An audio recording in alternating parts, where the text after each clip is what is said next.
Yeah, but that's so hip-hop, that record. You're not listening. What I'm trying to tell you is you got Bounty Killer on your show. I know I got Bounty Killer on my show, Khaled. He don't do that. He don't do that for anyone. No, big up Schoenberg, fully loaded. He don't do that. He don't do that for anyone. I know Bounty Killer don't do it for nobody. The Warlord don't do it for nobody, but he do it for Joe Crack. Big show, and they don't know who I know. Pun the bumbleclot head, you know? Pun the bumbleclot head, you know? That's right. Me a Warlord too, Khaled. Me a Warlord too, Khaled.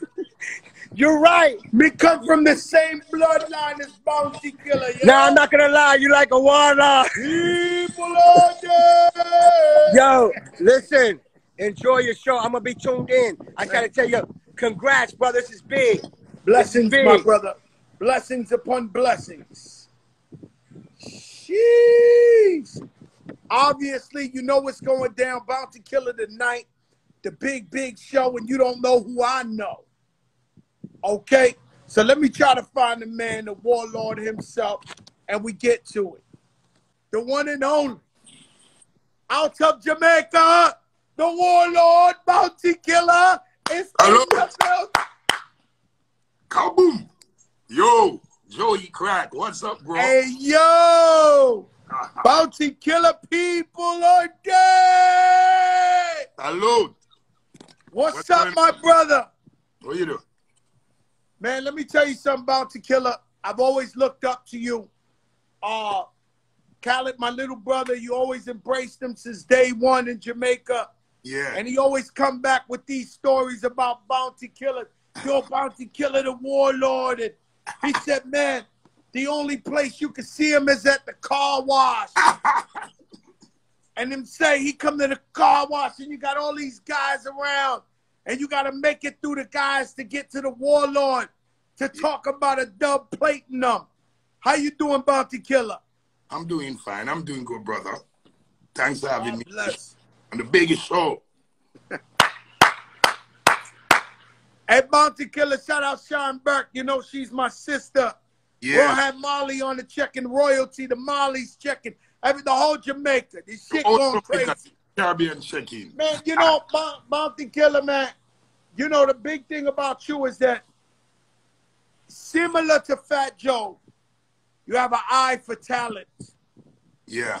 You know vybz Kartel and them going to be big before nobody knows. True. You know, tell me some of the artists you co-signed and you saw first and you said, these guys are going to be stars. Oh, well, first I came out with it was Hear Them. Elephant Man. Hear Them Crew. Yes, so that was the first. Movado, Scare Them Crew. Yes, so the first set of artists I came out with, it was just really my friends that were there for me before I got the break. So I decided when I got in, I have to be my brother.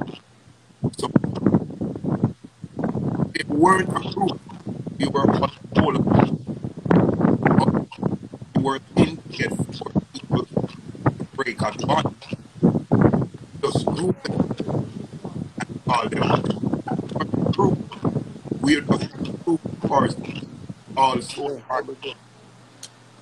So that was the first crew I helped. And after now, people saw me bring up here. They started bringing up me. They think that okay, A&R and I can break talent.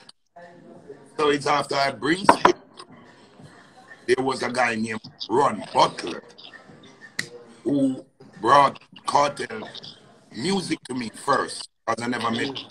I met this guy, Ron, telling me that I got this young artist.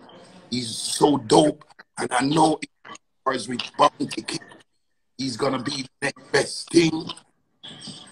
I never had no doubt. I just went to so to bring it. It was cassette at the time, 19. So he brought me this cassette. I listened to some of the tracks. And one of the main tracks that stand out was a track named Home If It Own Girl Clone, me nah do that. Got the can't carry me road, me nah do that.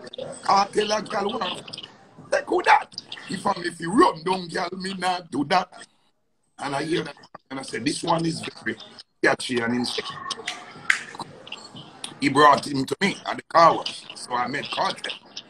And then I listened to him, and then his lyric was off.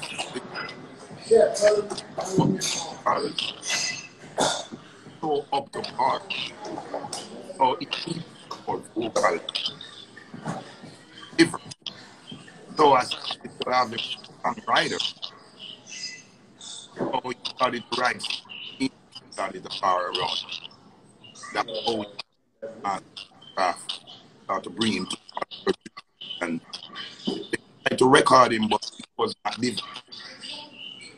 So it was from 1999 to about 2003.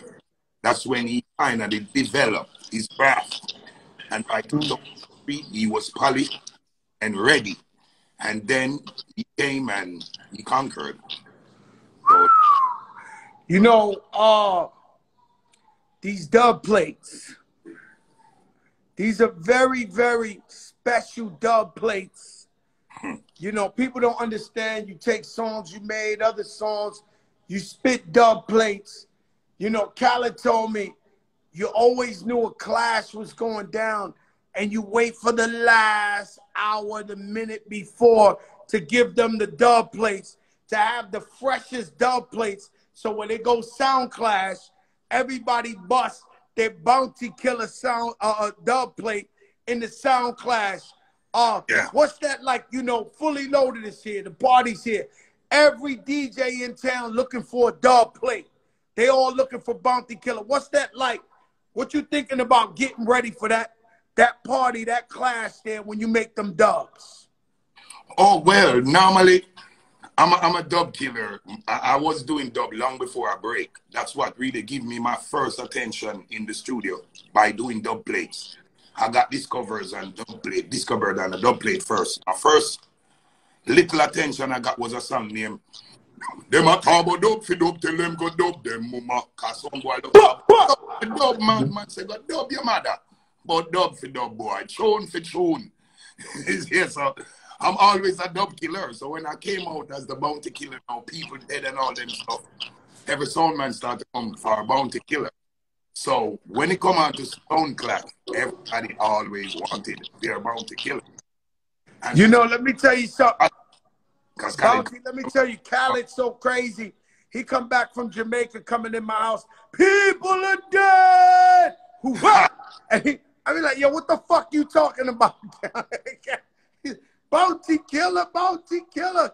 You're one of the first Jamaican artists to embrace hip hop with the Fugees, with Mobb Deep. What? Explain your love for hip hop music, Bounty Killer. Well, my love for hip hop, it came from NWA, Eazy-E. Those are the first people I started. We call this a Jopra moment, Bounty Killer. When you say something nobody ever heard, that's a Jopra moment. Jopra Winfrey. Your first love for hip hop come NWA, Eazy-E. Yeah, Eazy-E was the first one I really got caught up with, and then came Snoop Dogg. Then it was Snoop Dogg and Tupac, and then I started listening to KRS-One. KRS-One, Tupac, Snoop, and KRS-One, and WNA, and then Big Small came, the Jamaican background guy. When Biggie Small came, it was all over. I'm a total rap fan. So it was really the Snoop Dogg, the Biggie Small, and the Eazy-E, and the Slick Rick, and the KRS-One. Those are the ones who got me hooked on rap. And then I saw Super Cat and Shabba Rankin together with the guys, and I said, what? I like that idea. So when I got the break and I came to New York, it was my partner named Johnny Wonder now. He's a white guy who grew up in Brooklyn. So he know the whole fusion of the hip-hop and everything. And he said it was a good idea for us to continue using that hip-hop dance. It's called the culture me. So it was Johnny Wonder who came up with these ideas of doing the rap tracks with the reggae stuff. And from there, I started out with the Fugees and the Busta Rhymes and the Ja Rule, the Damager, and the Mobb Deep, and I never stop. Let me tell you something about Killa. You have a timeless style, a forever flow. You're the only guy, well, one of the only guys who have hit records and stay relevant era after era after era after era after era. What is the secret to this? Why you stick around and you on top of the game like you was in the 90s now? Well, I don't know exactly what I did to cause that, because I don't do nothing specifically to keep relevant. What I would say I do to keep relevant is be real, be realistic. I don't say fictionary, stupid things. I like to say things that we live, not just what me live, but what we live. So the reality of we living these things keeps it alive. It's just like when I said, look into my eyes, tell me what you see, can you feel my pain? Am I your enemy? You got someone out there saying, that's not my statement alone. That's a general statement. So you know, Bounty Killer, sometimes the guys in the picture with us are the enemies. Yeah. And over time, you see them fade to black because these guys, the enemy, is like with the enemy within.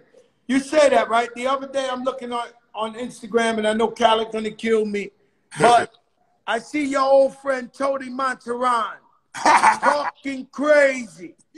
I mean, your Bounty Killer, man, everybody know the warlock. What's wrong with this guy, Tony? This one of these guys, huh? I gave him all the tools he needs to man over the world, and I don't know what's up. He's just not doing what he's supposed to do. He's doing that thing. But he's okay. But I was the one who introduced him to the world. Everybody knows that Tony Mataran got his whole break from Bounty Killer collaboration because he had talent. But I was the one who gave him the equipment and the tools to further his talent. And I don't know what he's having problem with. This is crazy, this social media and hip-hop too. Sometimes you see guys you always respect and they acting crazy on social media. You say to yourself, damn, what's wrong with these guys? Like, I mean, all the time. And, you know, somebody we respect, you know, when you at a sound clash, you at a party, what is the dub besides a Bounty Killer dub? What is the dub that you heard for the first time and you said, oh, shit, like, he bust that dub. Like, what is the dub that blew your mind besides a Bounty Killer dub that you hear at a class or a party and you just go, oh my God, how they get that? Oh, well, most of the great dub plates, it is really classics. Because we have a problem now. The younger generation, they can't do dub plates the real way. Because dub plate has to do with the feelings and emotion, and it has to do with a crazy vibe. Because a dub plate is not a song. The first line has to be effective. You can't sing a dub plate 6, 8 bars before the effect comes. As you say the first word, sound a go dead. Yeah, it's supposed to be very effective like a bullet. And this young generation, they don't do dub plates good. They see the dub like they're doing the sound guy a favor. Like, yeah, I don't even want to open my mouth. So when the dub play, don't bring no energy to the crowd. So most of the dubs that would move me today would be some classic dubs from a Buju Banton, a Capleton, a Mad Cobra, or a Tabo Rankin, or a Super Cat. Those type of dub.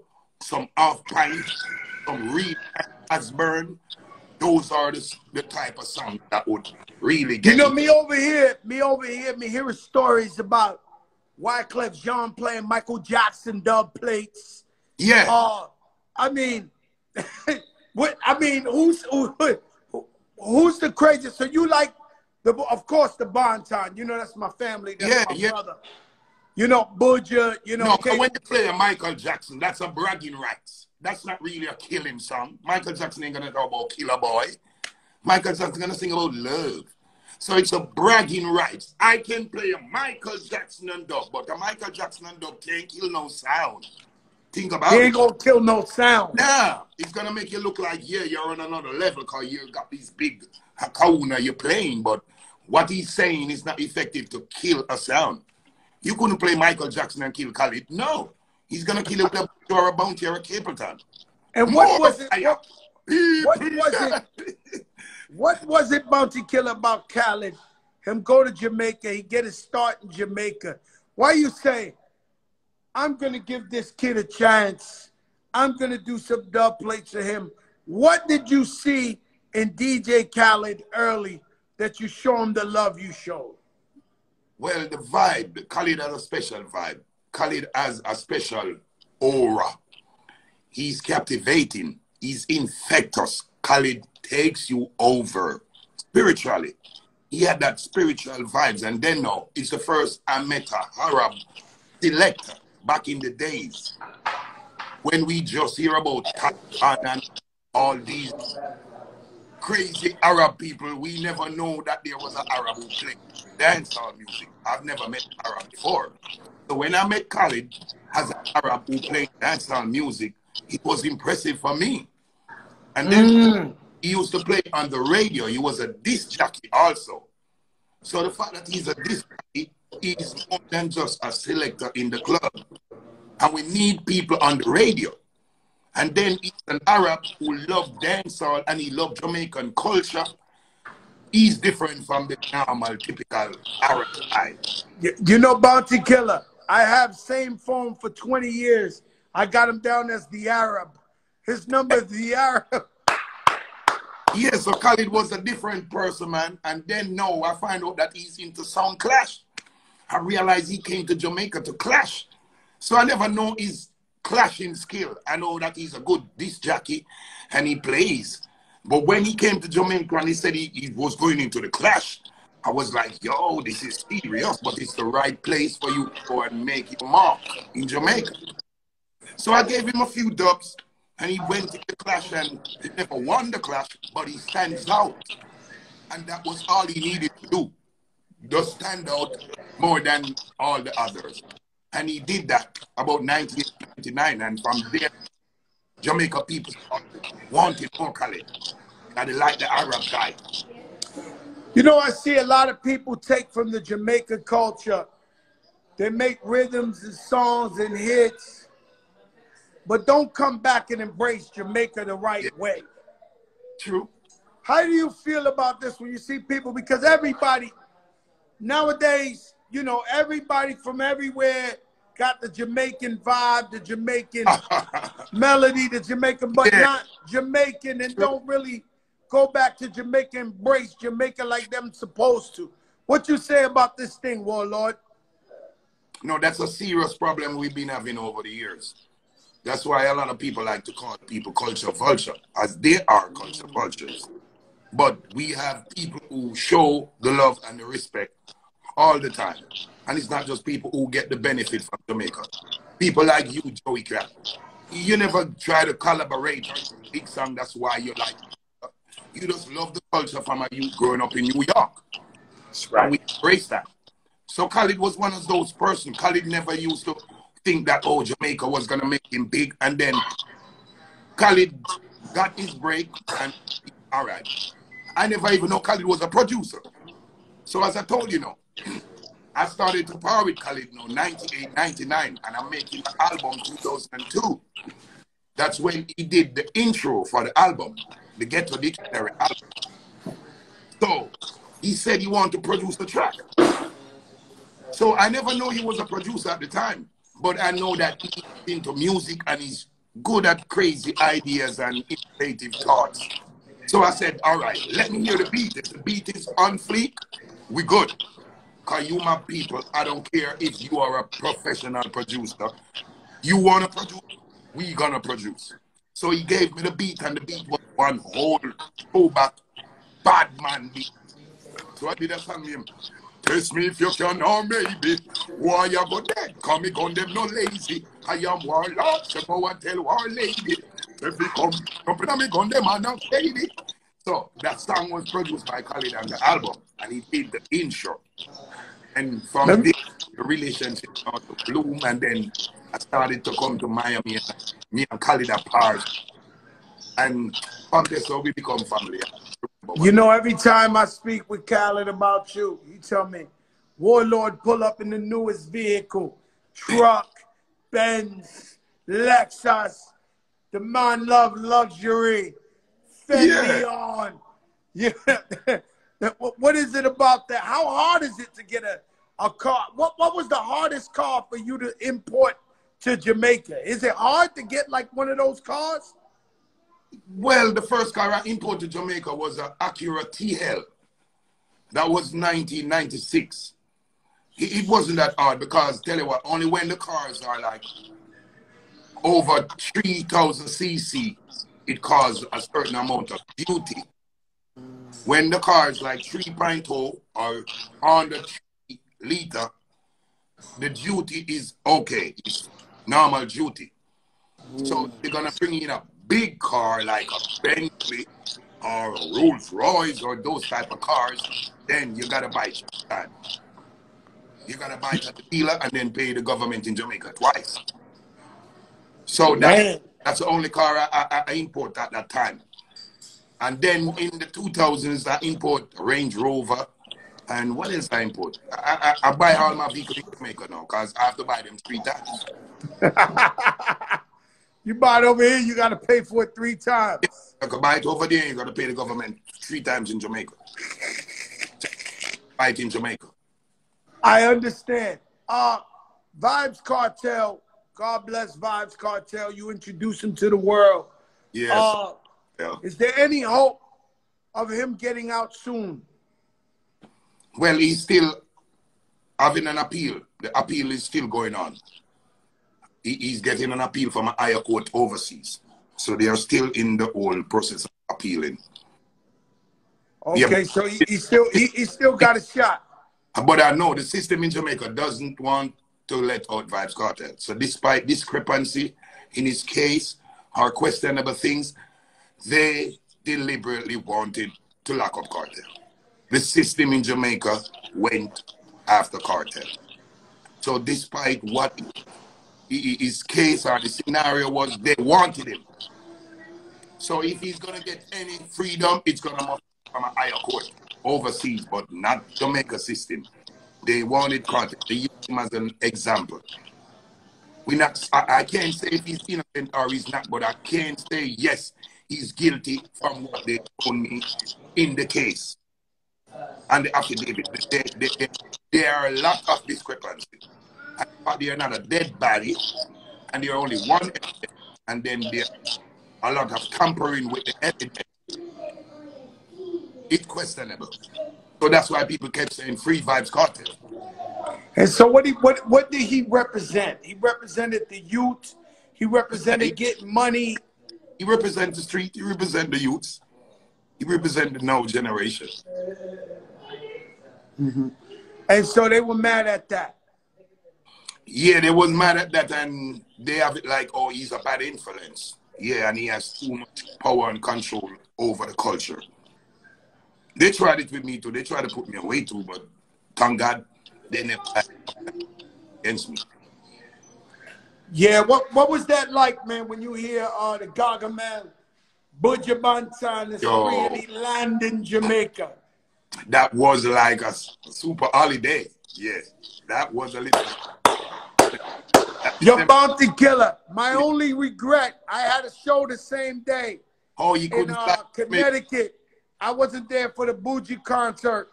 That's my only regret. I wish I was there. I'm seeing pictures of Shaggy in the crowd and Sean Burke and Khaled on that thing and Shine. And I was like, oh my God.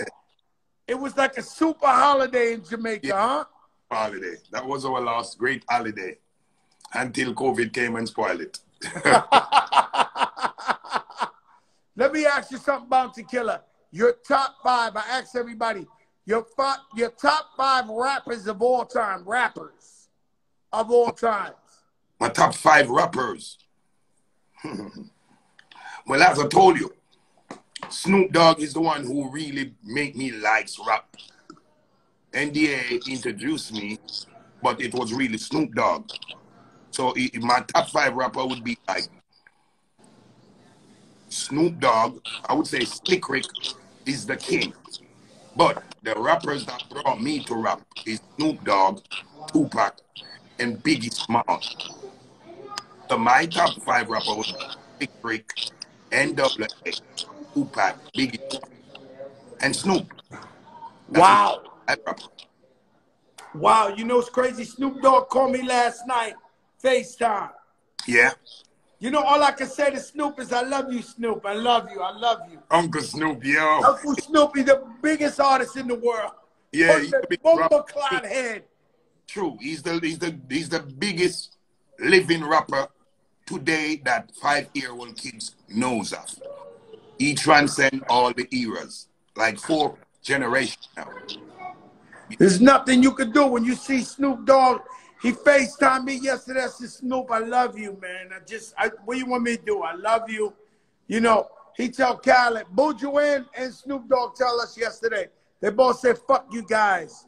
You guys in vacations. Send a plane over here, man. I want to come vacation too.